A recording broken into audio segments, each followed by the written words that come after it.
Celia, tocando el tema de Venezuela, Marco Rubio ha dado unas declaraciones muy duras antes de ser ya nombrado y ahora que ya es el secretario de Estado en relación con el gobierno de Nicolás Maduro. Un gobierno que considera ilegítimo, que no solamente lo considera él, lo considera buena parte de la comunidad democrática mundial y lo considera la mayoría de los venezolanos. Pero en todo caso, las declaraciones de él han sido muy duras contra el gobierno, además los calificativos que ha utilizado, narcodictadura, etcétera, etcétera, son bastante gruesos. Pero por otro lado está el señor Richard Grenell, no sé si se pronuncia así el apellido, es un enviado especial que nombró el señor Trump, que dijo hoy el primer día que él ya había tenido conversaciones con algunos funcionarios venezolanos, y uno entiende que con los que está conversando tiene que ser con funcionarios del gobierno de Maduro. Mirarse también con gente cercana al mundo González, pero mi lógica dice que deberían ser más bien con la gente de Maduro. Entonces, hay dos posiciones dentro del gobierno de Trump. Yo sé que es muy temprano para decirlo, pero que el señor Rubio se refiere a la manera como se lo hizo a la administración de Maduro y el señor dice que está hablando, a mí me dice que hay algo, hay como, no sé si dos estrategias, pero hay como dos posiciones en torno al gobierno venezolano. Te digo que esa fue una pregunta que le hice a una de mis fuentes que trabaja con el grupo de Donald Trump y me decía que Richard Grenell, que es el que estabas hablando, básicamente se refería a María Corina Machado.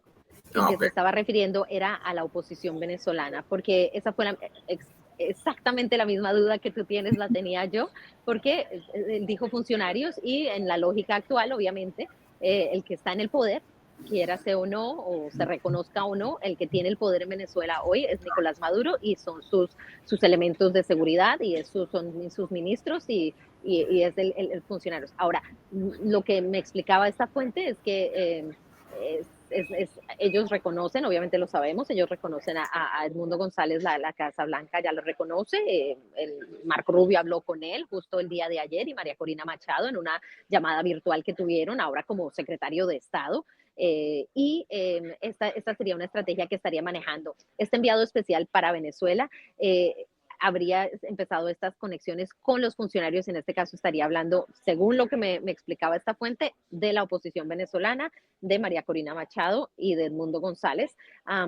Ahora, esto no significa que no habría una apertura, una posibilidad de que eventualmente tengan que hablar con la gente de Maduro, porque si hay una negociación o tiene que haber una negociación o puede abrirse el camino, es imposible si no hay diálogo con ellos. ¿Cuándo, cómo, quién lo va a hacer? No tenemos ni idea porque la Casa Blanca no ha contestado ninguna pregunta acerca de su estrategia con Venezuela directamente, pero esto es algo que yo creo que va a ser una pregunta constante que va a recibir durante su viaje a América Latina el señor Marco Rubio, porque estaría visitando países como Panamá, que ha visto la presión de los migrantes en el tapón del Darién, pero donde la administración Biden antes de las elecciones trató de hacer una estrategia de repatriación, llevando a los venezolanos hasta Panamá, y de Panamá estaba en ese momento las relaciones activas con Panamá y Venezuela para regresarlos. Eventualmente tras las elecciones sabemos que las cosas cambiaron completamente, pero hay que darle tiempo y yo creo que va a ser una estrategia que se está manejando y va a ser completamente distinta a lo que podemos entender a la que se manejó en la administración anterior. Celia, esa fuente no te habrá comentado qué puede hacer la administración Trump con relación a Venezuela, porque en su primer gobierno ya sabemos, aplicó la presión máxima, aplicó sanciones a PDVSA, a algunas otras áreas de la economía venezolana. No había intercambio de petróleo, o Venezuela no exportaba petróleo a Estados Unidos. Eso tuvo su impacto en la industria petrolera venezolana, que ya venía golpeada por la muy mala administración, un mal manejo del gobierno de Maduro y de Chávez, ¿no? Pero eso acentuó las cosas y el gobierno de Joe Biden otorgó esas licencias que lograron que Chevron, por ejemplo, esté en Venezuela produciendo petróleo, e incluso otras empresas europeas también lo están haciendo. Entonces, aunque la producción de petróleo en Venezuela está muy lejos de la que había cuando llegó Hugo Chávez al poder en el año 99, que eran algo más de 3 millones de barriles, y el año pasado se cerró cerca del millón, el que Chevron no pudiera seguir operando en Venezuela, pues algunos calculan que afectaría a unos 200,000 barriles diarios. Entonces, esa sería una posibilidad. Hay algunas otras iniciativas que que tú conozcas, esa fuente te dijo algo más o no. Venezuela por ahora no, se han mantenido muy cerrados, pero durante la firma de las órdenes ejecutivas se le preguntó el lunes a Trump si él iba a tomar acciones en contra en el sector energético. Recordemos que antes de salir la administración Biden emitió un paquete de sanciones nuevo, hablaban de un paquete de sanciones fuerte, pero realmente no incluyó lo que muchos esperaban y es el sector energético. Chevron continúa teniendo sus licencias y esto obviamente le permite a Nicolás Maduro seguir teniendo dinero y que le permite operar.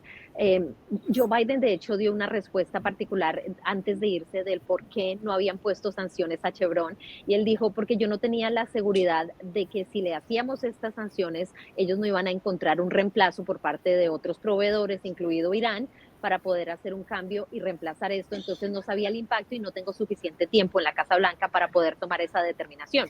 Bueno, hay que tener en cuenta que ya está en 4 años, hubiera podido tomar esta determinación en el pasado.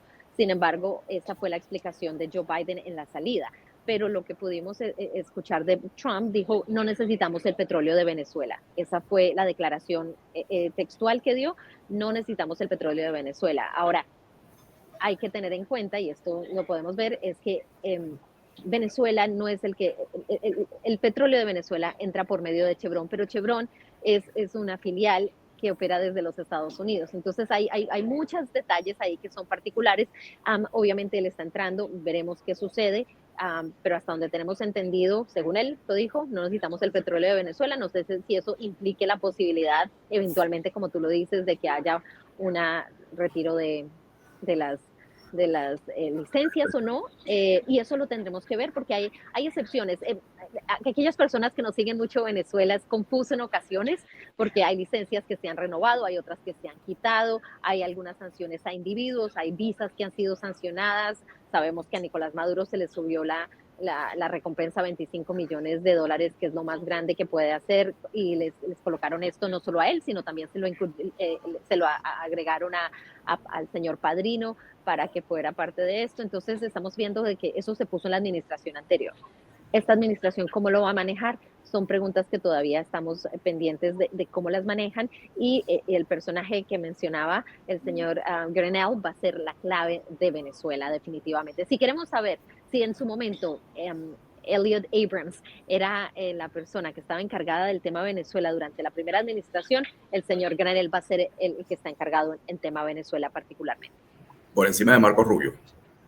Hasta cierto punto es donde no podremos, siempre hay tensión entre la Casa Blanca y el Departamento de Estado. Yo no podría decir personalmente hasta ahora si estaría por encima, pero Marco Rubio es el secretario de Estado, lo que significa que él se dedica a muchos temas y a muchos países. Claro. El señor Granel va a estar enfocado en este tema de Venezuela, tiene otros temas, pero en América Latina ese sería su enfoque. Así que tenemos que estar pendientes, nos gustaría y estamos pidiendo entrevistas con la Casa Blanca y a estas personas porque a la larga ellos son los únicos que saben cuál es la estrategia y qué quieren hacer. Por ahora estamos pendientes. Mirando desde la barrera, los toros están hasta ahora saliendo, como se diría en esta analogía, y ver qué sucede en esta corrida de 4 años que tenemos.